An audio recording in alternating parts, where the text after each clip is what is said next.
Hi, greetings. It's me, Dr. Paul Gerhardt. And in any good class that you take, you really should understand some of the leadership theories and how leadership really works. We throw around the word leadership all the time. And this video is created for the purpose of you really understanding some of the research and beliefs of some of the most popular people out there that have talked about leadership in the past. And so hopefully you understand some of these theories from previous research that you've done or classes that you've taken. I've got a whole series on leadership theories in my YouTube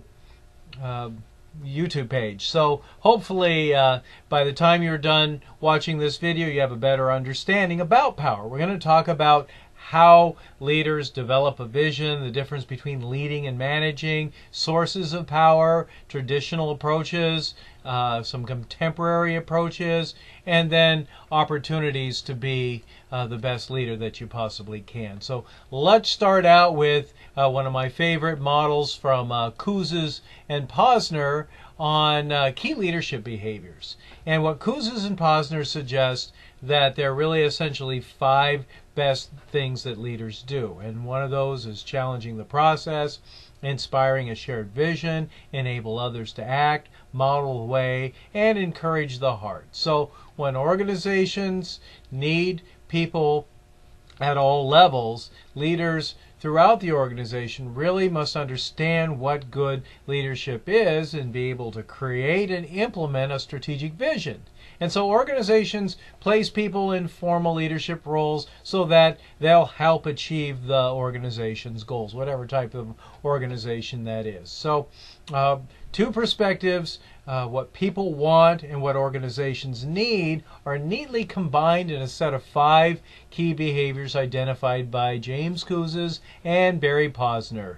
And so these are authors and consultants, and you can go to their workshops today and pay big money and learn a lot. But there's a reason why it's a best-selling book. They talk about challenging the process, and they ask you to challenge conventional beliefs and practices to create positive change. They talk about an inspired vision, and that's creating an appeal towards people's values that motivates them to care about an important decision.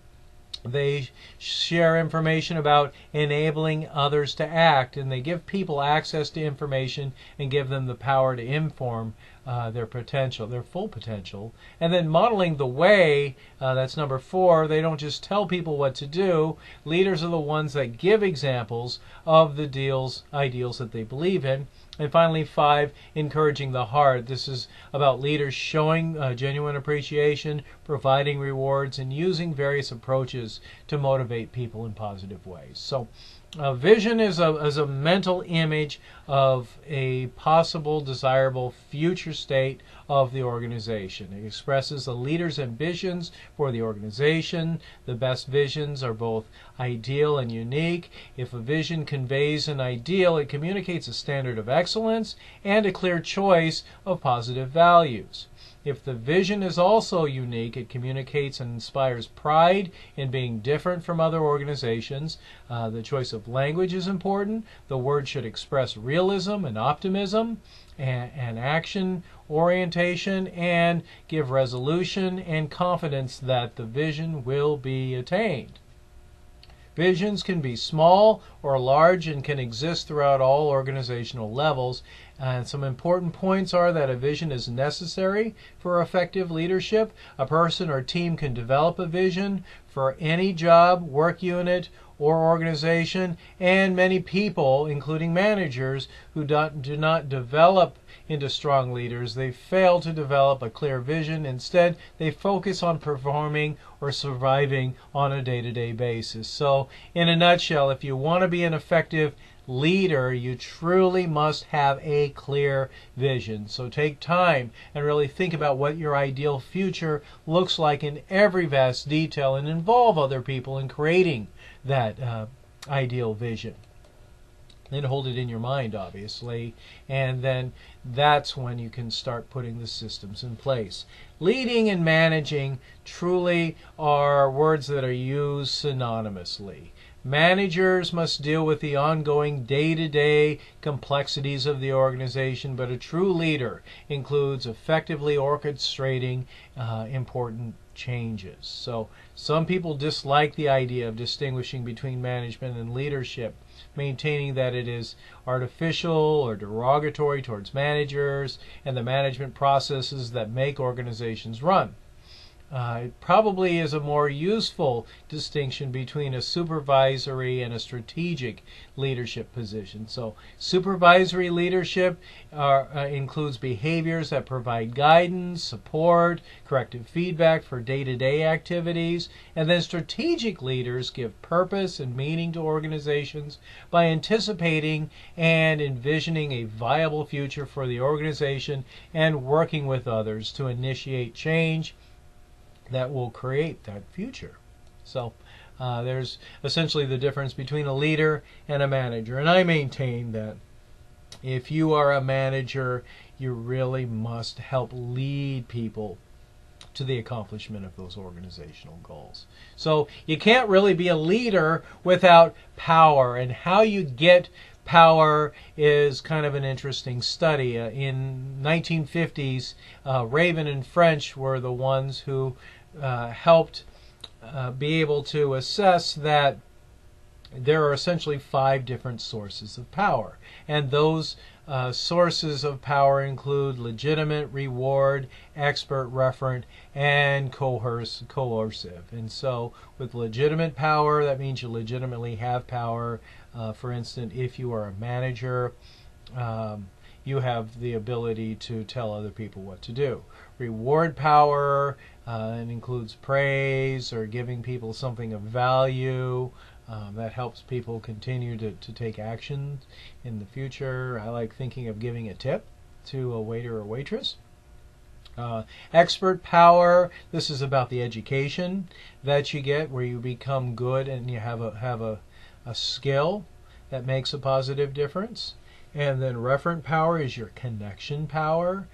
Very often, like a teacher, for instance, has referent power. I can't tell you as your teacher what to do, but if you choose to do what I suggest, you'll probably you're giving me power as a teacher. So same thing with parents. Parents actually legitimately have legitimate power over you until you're 18, but if you continue to listen to your parents after that legal age where they have the control over you legally, then you can still show respect or referent power towards your parents by doing what they ask you to do. And then coercive power, that's when you coerce somebody into doing something that probably they'll feel bad about in the longer run. So if you make somebody do something against their will, you probably have the power to do it, but in the longer run they'll remember those negative actions. But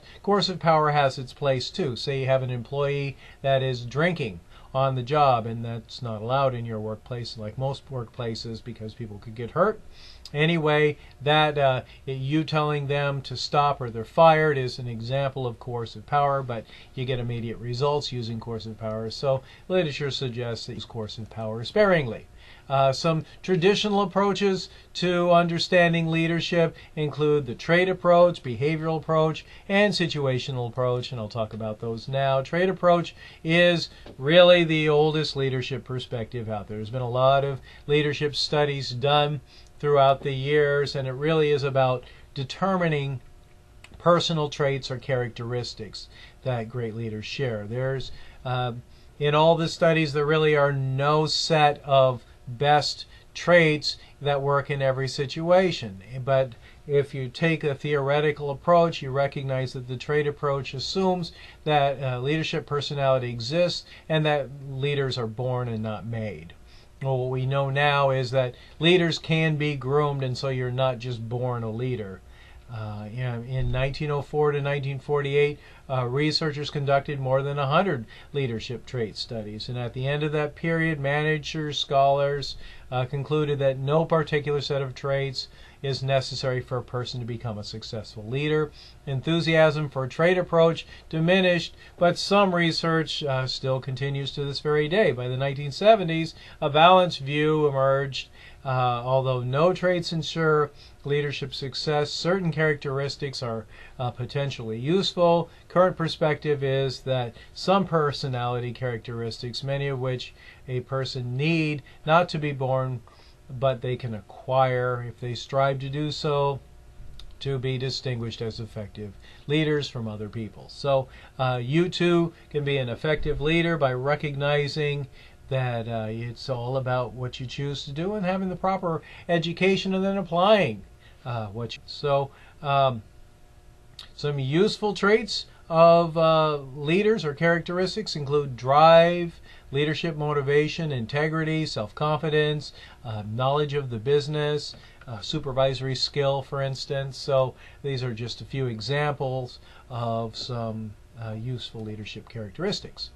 With the behavioral approach, this is really a leadership perspective that attempts to identify what good leaders do and what kind of behaviors are exhibited. So that in most studies here they talk about task and then group maintenance. And so task performance are actions taken to ensure that the work group or organization reaches its goal, and then group member maintenance is about actions taken to ensure the satisfaction of group members, develop and maintain harmonious work relationships, and preserving social stability.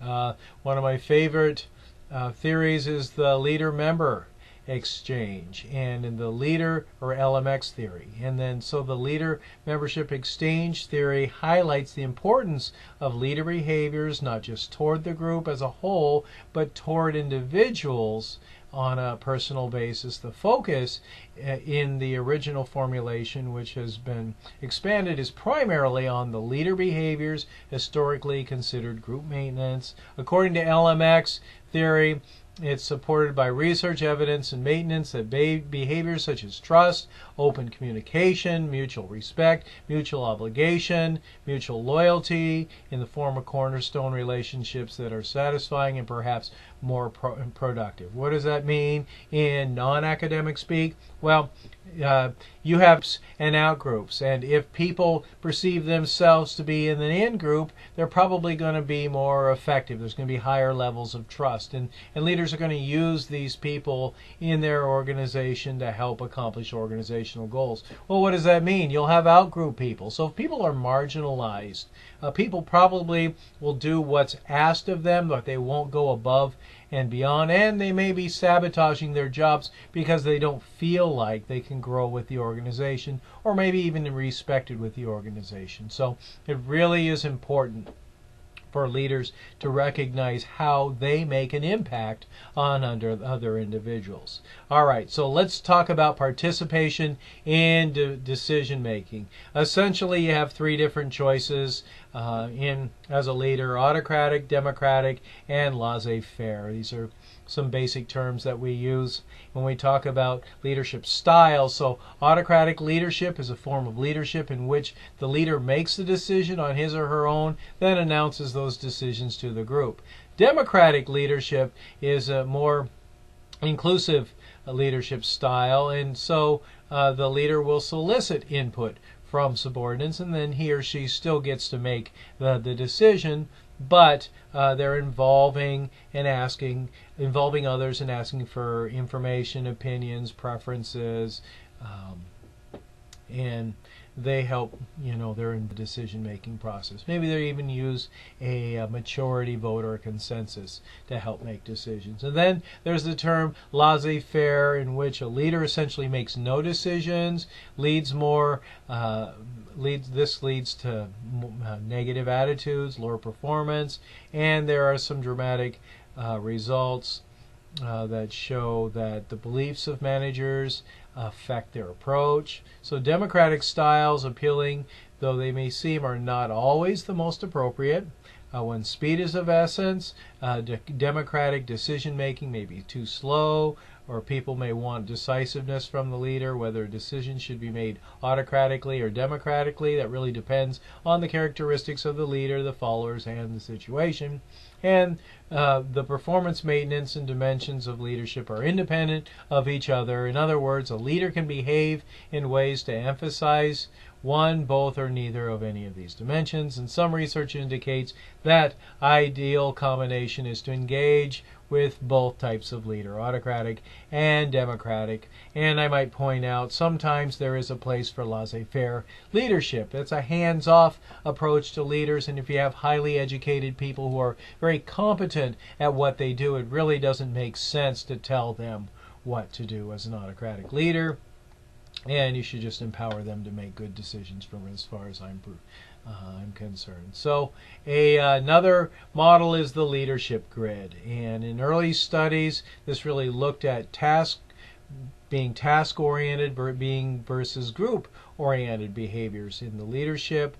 This is about Mouton and Blake are the two authors of this study. It has a way of being able to map out where leaders fit on a nice grid. So manager who has, the scores are like 1 and 9, and 9 is high and 1 is low, and you have a scale for production and a scale for concern for people. And so in that scale, you should look it up, there are varying levels of each of these from 9-9, which is considered team leadership, to 1-1, which is laissez-faire, hands-off approach. And so you can have a high concern for people and a low concern for production, and that's considered country club. Or you can have a high concern for production and a low concern for people, which is called sweatshop management. So and then there are variations. There's a middle of the way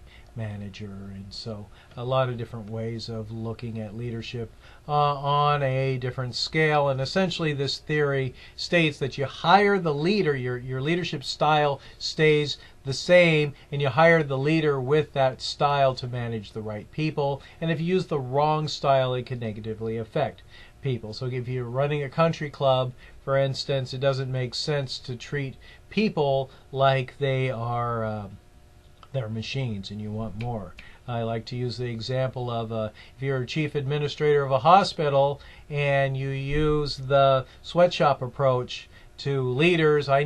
You're only doing 5 brain surgeries a week. What's going on? I want to have 25 brain surgeries a week. We're running a business here. That's probably not going to fly. So you got to have the right leadership style for the right type of situation.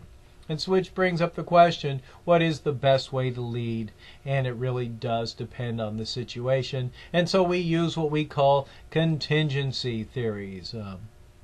So situational leadership approach universally suggests that this approach really will get you more effect in the longer run. So better, stronger outcomes. Feidler was one of the main researchers on contingency theories, and the contingency model of leadership is a situational approach to leadership that postulates that effectiveness depends on personal style of the leader and the degree in which the situation gives the leader power, control, and influence over each individual situation. And so Feidler uses a model that takes a look at task-motivated leadership and then emphasizes completing tasks. And so people with low LPC and people with high LPC are measured. And so high LPC are really about better quality interpersonal relationships. And so it's an interesting model to take a look at. Path goal theory by Robert House is interesting, and it's about a leader's perception of their work goals and paths that they follow toward goal attainment. So path goal theory has two key situational factors: personal characteristics of the follower, and then environmental pressures and demands with which the follower must cope to attain their goals. These factors determine which leadership behaviors are most important. So really recognizing that leaders need to be directive, supportive, participative. They need to produce job satisfaction, and they also need to ensure that performance and organizational goals are met. So Victor Vroom has a leadership model also, and it's a situational model that focuses on participative dimensions of leadership, and it has 5 basic decision styles in there, and they include decide, one-on-one consultation, consult the group, facilitate, and delegate. And Vroom's model kind of works like a funnel. You answer the questions one at a time, choosing high or low for each, sometimes skipping questions as you follow the appropriate path. Eventually, you reach one of 14 endpoints. For the endpoint, the model states which 5 decision styles is most appropriate, and several decision styles may work, but the style recommended is the one that takes the least amount of time. So check out Victor Vroom's leadership styles. They are decide, you make the decision alone and either announce, sell it to the group. You may collect information relevant to the problem from the group of others. One-on-one consultation is you meet individually with group members, get their suggestions, then you make the decision. Number 3 is consult the group. You present the problem to the group members in a meeting, get their suggestions, then you make the decision. 4, facilitate. You present the problem to the group at the meeting, you provide boundaries within the decision that must be made, and facilitate the decision-making process in an unbiased manner until consensus is reached. And finally, delegate. You encourage the group to make the decision within prescribed limits, of course, and then members identify the problem and develop and evaluate alternative solutions. Your role is behind the scenes, providing resources and encouragement.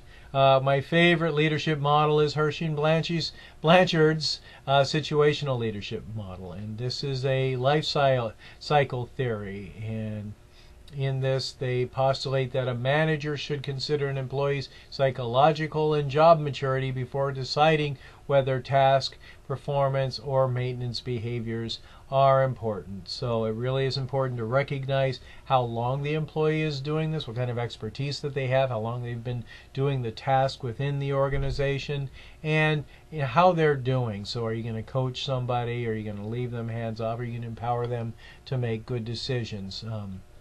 And also help train other people, for instance. So it's an interesting model that really is worth studying and taking a look at. So that's Hershey and Blanchard's situational leadership model, and really focuses on job maturity, which is the level of an employee's skill and technical knowledge relative to the task that's being performed, and then psychological maturity and employees' self-confidence and self-respect. So sometimes when people are working for an organization for a long time, it becomes business as usual and they aren't as motivated. And so, as according to this theory, leaders need to step in and help motivate people, coach people, help them see the bigger picture of things. So are there substitutes for leadership is the question. And so factors in the workplace that can exert the same influence on employee leaders would provide. So sometimes leaders don't have to lead, or situations constrain their ability to lead effectively. The situation may be one in which leadership is unnecessary and would have little impact. So substitutes for leadership can provide the same influence on people as leaders otherwise would have. So certain follower, task, and organizational factors are substitutes for task performance and group maintenance of leadership behaviors. Transformational leaders, this is Burns' type deal. If you're into the theories, essentially they talk about charismatic leaders, transformational leaders, and transactional leaders within the transformational leadership model. A charismatic leader is a person who is dominant, self-confident, convinced of moral righteousness in his beliefs, and is able to arouse a sense of excitement, adventure in followers. Transformational leaders are leaders who motivate people to transcend their personal interests for the good of the group. And then transactional leaders are leaders who manage through transactions using their legitimate reward coercive powers to give commands in exchange for rewards for services rendered. One of the newest models comes from the book Good to Great by Jim Collins, a Harvard professor.